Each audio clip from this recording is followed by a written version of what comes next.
I still remember the exact moment everything cracked. The moment she stood on that stage, holding my handwritten letters like trophies, and read them aloud. Not with the tenderness I once hoped for, but with that cruel, mocking grin that twisted every word into a joke. My voice, my feelings, my most private confessions, stripped bare and paraded for laughter. The auditorium echoed with fake chuckles and snide whispers. I could barely breathe. The same letters I wrote in sleepless nights, pouring my heart onto paper, had become a public spectacle, a source of ridicule. And she, the one I thought loved me, was the ringleader of this humiliation. Since then, my life became a quiet chaos. I stopped writing, stopped dreaming. Everywhere I went, I felt the weight of eyes that had already heard my secrets in the worst way possible. But beneath that suffocating shame, something else started to burn. A fire fueled not by love, but by a bitter need for justice, or maybe revenge. If she thought she could erase me with mockery, she was wrong. Those letters were not just scribbles on paper. They were my truth. And if the world wanted to laugh, I would give them a reason to listen instead. I began to write again. This time, not just for her, but for me. Every word a step back from the shadows she forced me into. This story isn't just about love lost. It's about how humiliation became my weapon, and how the girl who laughed at my pain unwittingly handed me my power. Her name is Maya.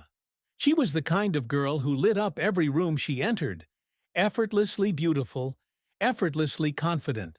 I was just the quiet guy who watched from the sidelines, the kind of person who never expected someone like her to notice him, let alone care. But somehow she did. Or at least, I thought she did. We met in college during those long afternoons filled with lectures and coffee breaks. Maya was the star, top of her class, popular, with a laugh that could drown out the noise of the world. Me? I was the bookish type, always scribbling in notebooks, trying to make sense of my scattered thoughts and feelings. When she smiled at me that first time, it felt like the sun breaking through a storm. Over the next few months, our friendship deepened. We shared late-night talks, secrets, and slowly, I fell in love. Not just a crush, something raw and consuming. I believed she felt it too. I thought those stolen glances and lingering touches meant something real. But maybe I was fooling myself. The letters started as simple notes, little reminders of how I saw her, how she made me feel. I wrote because I couldn't say the words out loud without trembling. I wrote because the paper didn't judge me. Each letter was a piece of my heart, folded and sealed, sent with the hope that she'd understand the depth of what I couldn't say face to face. There's also my best friend, Raza, always my anchor when I drifted too far into my feelings. He warned me to be careful, told me not to put all my faith in someone so dazzling, someone so out of my reach, but I ignored him, blinded by hope and the stories I told myself. Maya's circle was a different world, glamorous, reckless, and brutally honest. Her friends adored her, but they could be ruthless to outsiders. I was an outsider, and when she started sharing those letters with them, I thought maybe it was because she cherished them. Instead, they became ammunition, jokes, reasons to laugh at the quiet boy who tried too hard. I never saw the cracks in her smile, the sharpness behind her eyes. I never understood her need to humiliate me publicly, until everything fell apart. Now, looking back, I wonder if she ever really loved me, or if I was just a game, one she got tired of playing. This story isn't just about Maya or me. It's about what happens when love turns cruel, when vulnerability is weaponized, and when the one you trust the most becomes your greatest pain. It was a night I'll never forget, like the moment my whole world tilted on its axis. Maya had invited me to a party, one of those lavish gatherings where she ruled the room. I thought it was a sign. Maybe she wanted to show me off. Maybe she still cared in some twisted way. I was wrong. The room was packed, buzzing with laughter and music, but my ears only caught one thing: her voice. She climbed onto a small stage, spotlight catching her sharp smile. Then she pulled out a stack of folded papers, the letters I had written to her, the ones I'd poured my heart into, the ones I thought were private. One by one, she began reading them aloud. At first, I froze. My name wasn't even mentioned, but everyone knew the letters were mine. Her exaggerated, mocking tone turned my feelings into farce. I could feel the eyes on me, the snickers, the whispered insults. The girl I had loved, trusted, was turning my most intimate thoughts into jokes. I wanted to disappear. I wanted to shout at her, to beg her to stop, but my voice failed me. The laughter grew louder with each letter, the humiliation sharper. I could feel my skin crawling, my heart shattering piece by piece. After she finished, the crowd cheered, as if she had just performed the greatest comedy act.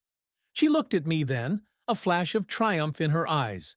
It was a look I'd never seen before, one I hope never to see again. That night, I left the party without saying a word. The cold air outside did nothing to cool the burning shame inside me. For days afterward, I avoided everyone, drowning in a silence louder than any laughter. But somewhere in that silence, anger began to grow. How dare she treat me like that? How dare she make my love a spectacle?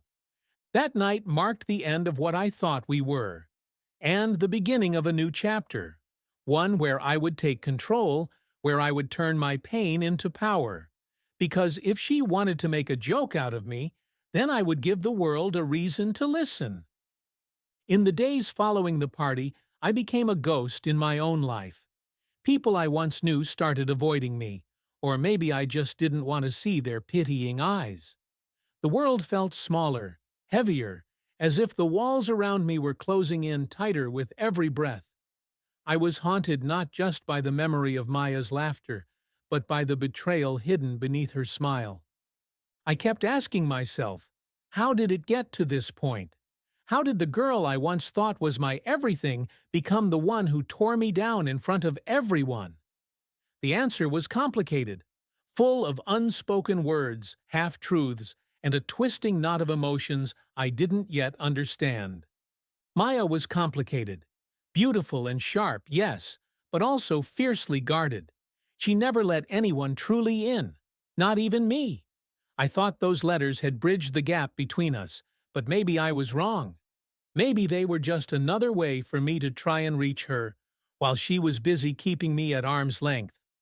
I tried to reach out after the party, sending her messages filled with apologies and questions, hoping for a chance to talk, to explain. Each message was met with silence. It was as if she had erased me from her life as easily as she'd turned my love letters into jokes. Then came the whispers, rumors that spread like wildfire. Maya was telling everyone I was obsessed, that I was pathetic, a joke herself. Her friends, the very people who had laughed with her that night, started crossing the street to avoid me. I could feel the sting of each glance, the coldness in their greetings. I was invisible and infamous all at once. But amidst the silence and the sting, a strange clarity started to emerge. I realized that I had given her too much power over me. I had let my heart blind me to who she really was. Someone who didn't respect my feelings. Someone who used me as a source of amusement. That realization hurt more than any public humiliation. One afternoon I sat alone in a cafe, staring at the stack of my old letters, the ones Maya had mocked so publicly. I traced the ink with trembling fingers, remembering the nights I stayed awake writing them, hoping they would bring us closer. And then an idea sparked. What if I could take those letters back? Not as silly notes, but as a story of pain, love, and betrayal. What if I could tell the world my side before her version became the only truth? I began writing, not just the letters themselves, but the story behind them. The hope, the heartbreak, the moments she never saw. The nights she laughed at my words, not realizing that each sentence was a piece of me. Every word I typed was an act of defiance, a way to reclaim myself from the wreckage she had made. At first, I shared my writing only with Raza. He read everything, nodding with that steady calm of his. "You're stronger than you think," he said once, "and people will listen when you tell your truth." His faith became my lifeline. Slowly, I started reaching out to a few trusted friends, people who knew me before Maya's betrayal. They read the draft, some with tears, others with stunned silence. It was a reminder that beneath the humiliation, I was still real, still worthy of love and respect. But Maya didn't stay silent either. I heard from mutual friends that she was furious, that she warned others not to take my side. She called me a liar, a desperate man clinging to a fantasy. Part of me was afraid she might try to ruin me even more. Another part, a darker part, felt a twisted satisfaction knowing I was getting under her skin. Days turned into weeks, and I threw myself deeper into writing. The letters were just the beginning. I began documenting everything. The way she smiled when she thought no one was watching. The sharp words she whispered when I wasn't around. The cracks in her perfect facade. I wrote about my own failings too. My obsession. My pain. This was no longer just a love story. It was a reckoning. Meanwhile, the tension between us grew. Our paths crossed unexpectedly more than once, each encounter a silent battlefield. She never acknowledged me anymore, but her eyes betrayed a flicker of something. Anger, regret, maybe fear. I couldn't tell. I was too busy wrestling with my own feelings, a mix of lingering love and growing resentment. Raza warned me to be careful. "This could destroy you," he said. "Don't let revenge consume you." But I was beyond caring. For the first time in months, I felt alive, driven by a purpose that wasn't just survival, but justice. I wanted the world to see the truth behind the laughter, to understand the cost of betrayal. One evening I found myself standing outside the bookstore where Maya had once dragged me for a date. The memories were sharp and painful, but they fueled my resolve. I knew that when I finished this story, when I published these letters, and the truth behind them, nothing would ever be the same. She had turned my love into a joke, but I was about to turn that joke into a bestseller. And with that, the game was no longer hers to control. Just when I thought I had unraveled everything, that I knew why Maya had betrayed me, I stumbled upon something that shattered my understanding all over again. It was a chance encounter. I was cleaning out my old email inbox, trying to find notes and drafts for the book, when I saw a message from someone unexpected. One of Maya's closest friends, Zara. The subject line was simple but cryptic. "You deserve the truth." My heart pounded as I opened it. Zara's email was a confession wrapped in regret. She admitted that Maya's public mockery wasn't just cruelty or jealousy. It was a defense mechanism. Maya had been dealing with her own demons, pressures I never fully saw. The perfect girl image was a mask she wore to hide pain, fear of vulnerability, and a history of emotional wounds. The letters, she said, made Maya feel exposed, weak in front of people who expected her to be untouchable. More than that, Zara hinted that Maya was afraid that if she showed any sign of true affection, she'd lose control, lose her carefully crafted identity. That fear twisted her actions into something destructive, even toward me. Reading Zara's words, I felt my anger clash with a confusing surge of empathy. I had spent so long painting Maya as the villain, but maybe I'd missed the cracks beneath her smile. Maybe she was as broken as I was, just hiding it in a different way. That revelation didn't excuse the pain she caused me, but it did change how I saw her. And, more importantly, how I saw myself. The story I was writing wasn't just about revenge anymore. It was about two damaged people tangled in a tragic dance of love and cruelty. Neither fully innocent, both deeply flawed. From that moment, my writing took on a new depth. This wasn't just my story, it was ours. After Zara's email, I was caught in a storm of conflicting emotions. I'd always seen Maya as the antagonist in my story, the one who ruined everything. But now, with the veil lifted, she became something far more complicated. A human being struggling to survive her own pain, just like me. I started revisiting every memory through this new lens, the way she'd suddenly pull away just as I thought we were getting close. The moments when her eyes flickered with sadness, only to harden into defiance the next second. It was a defense I had never understood and perhaps had mistaken for cruelty. Still, the public humiliation couldn't be forgotten. That night on the stage was etched into me, a scar that refused to fade. The question gnawed at me. Why couldn't she just be honest? Why hide behind jokes and laughter when the truth was so raw?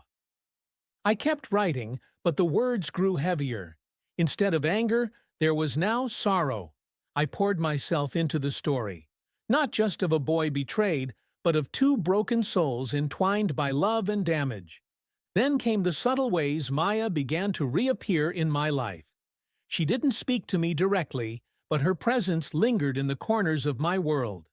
Mutual friends mentioned her asking about me, her voice quiet and uncertain. I caught glimpses of her in crowds, her eyes searching but never meeting mine. One afternoon as I sat in a cafe, my phone buzzed. It was a message from Maya. "Can we talk? Please." My heart skipped, a mix of hope and fear flooding me. I debated ignoring it. After all, she had humiliated me in front of everyone, shattered my trust. But something inside pushed me to reply, "Okay, when?" We agreed to meet at a quiet park, away from prying eyes and whispers. The day arrived with a restless tension hanging between us like a storm about to break. When she appeared, the confident facade was gone. Her smile was tentative, her eyes raw and searching. "I'm sorry," she began, voice barely above a whisper. "For what I did, it was cruel, and I don't expect you to forgive me. I was scared of being vulnerable, of losing control. The letters made me feel exposed, and I didn't know how to handle it." Her words struck me with an unexpected force. For years I had craved honesty from her, and now here it was. Painful, but real. "I was scared too," I admitted.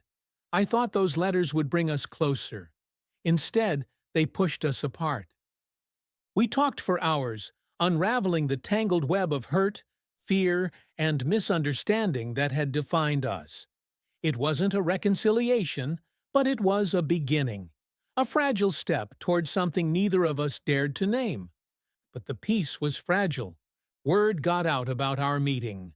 Gossip spread like wildfire, and suddenly the world wanted to know every sordid detail of our broken relationship. Some pitied me, others sided with Maya, and many whispered that we were fools to try again. Then came the backlash. Maya's friends accused me of trying to manipulate her, of using the book to tarnish her reputation. I started receiving angry messages, threats even. The pressure built, squeezing me from every direction. Yet, amid the chaos, the book was gaining traction. Readers connected with the raw honesty, the tangled emotions. They didn't want a fairy tale, they wanted the messy truth, the pain, the betrayal, the longing. Raza stayed by my side through it all.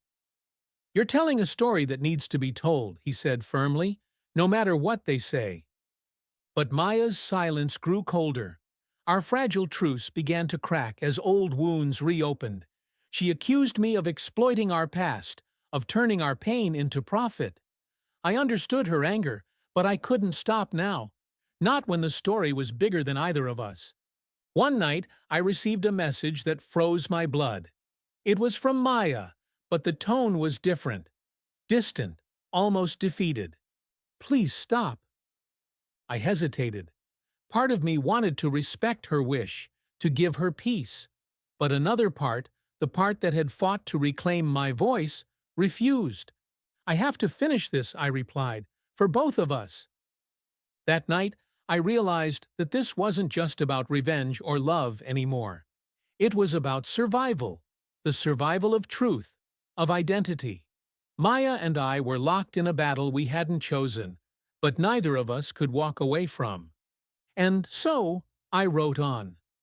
The story unfolded in the pages, a testament to the fine line between love and obsession, trust and betrayal, cruelty and forgiveness. Every chapter was a step deeper into our tangled history, every word a scar laid bare. I didn't know how it would end, but for the first time in a long time, I felt something I hadn't in months: hope. The day of the book launch arrived with a cruel sense of irony. In the same venue where Maya had publicly humiliated me months ago, I was now standing under the glaring spotlight, preparing to read aloud from the very letters she once mocked. The irony wasn't lost on me. How the words that had once been her joke had become my weapon, my truth. Maya was there too.